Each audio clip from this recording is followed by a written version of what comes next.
Climate change is costing Americans big time. It's costing us when it comes to our everyday lives, our homes, our insurance costs, and of course our health. But if it keeps up at this pace or it gets worse, it's also going to keep costing all of us taxpayers a ton of money. And it's probably going to get worse too. How much money? Well, according to a new government report, let's just put it this way.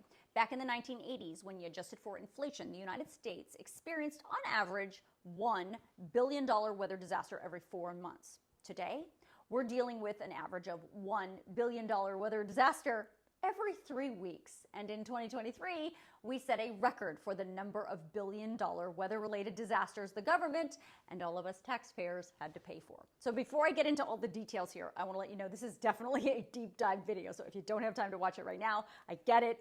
Favorite it, save it, do whatever you have to do, come back and watch it when you have a couple of minutes. Also, I want to thank my subscribers for voting for this story as the bonus for this week. If you want to vote too, make sure you subscribe. You can do that during my next live event, or you can follow these steps and you can subscribe to my page right now.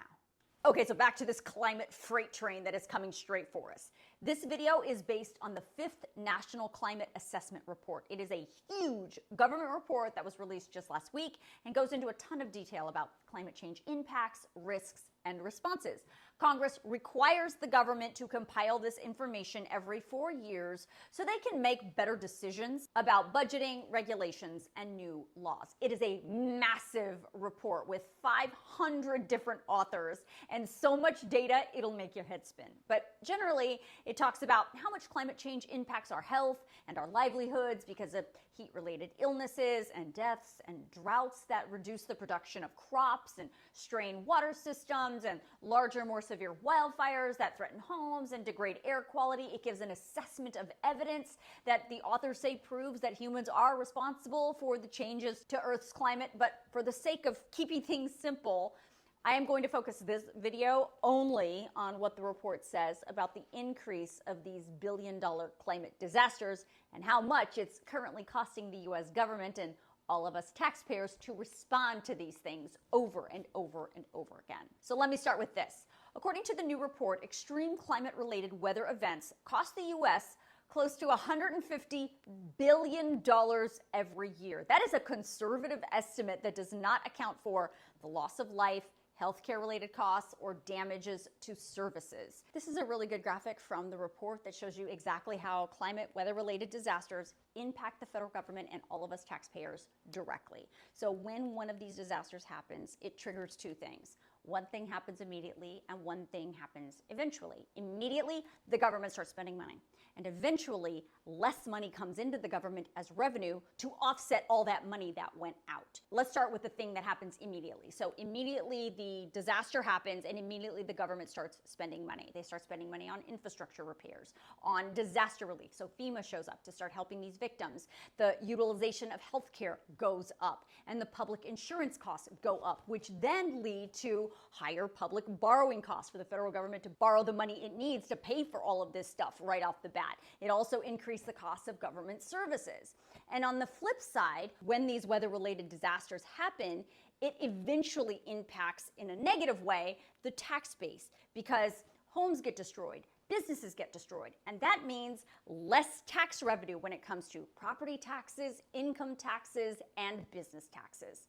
And all of this keeps happening over and over and over and over again, and you can see how it then totals up to like $150 billion in disaster recovery costs every single year. And here's the thing, it's happening more and more every single decade. You can see the dramatic increase in the number of billion-dollar weather-related disasters, whether it's hurricanes or wildfires or flooding or drought. You can see from the 1980s, it just shoots straight up till today.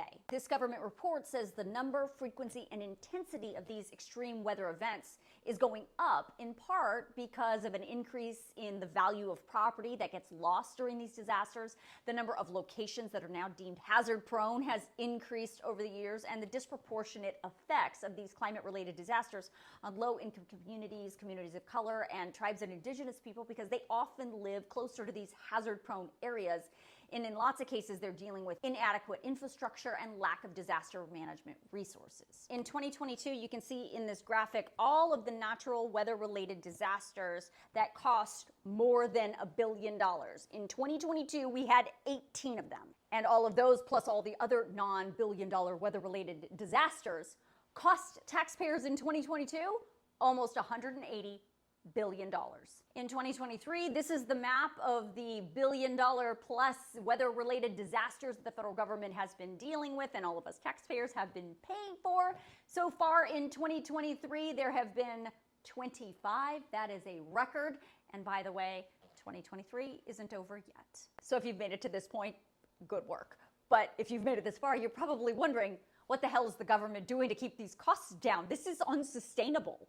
Well, the White House just announced $6 billion in investments to make the country more resilient to the impacts of climate change by doing things like strengthening the aging electric grid, reducing the flood risk in vulnerable communities, upgrading the water infrastructure to improve drought resilience in certain states, and offering grant money to support community-driven projects that build on the community's ability to respond to these environmental disasters. Now, all this money was made possible when Congress approved the bipartisan infrastructure bill 2 years ago. Now, the president, of course, has also been pushing his climate agenda for years.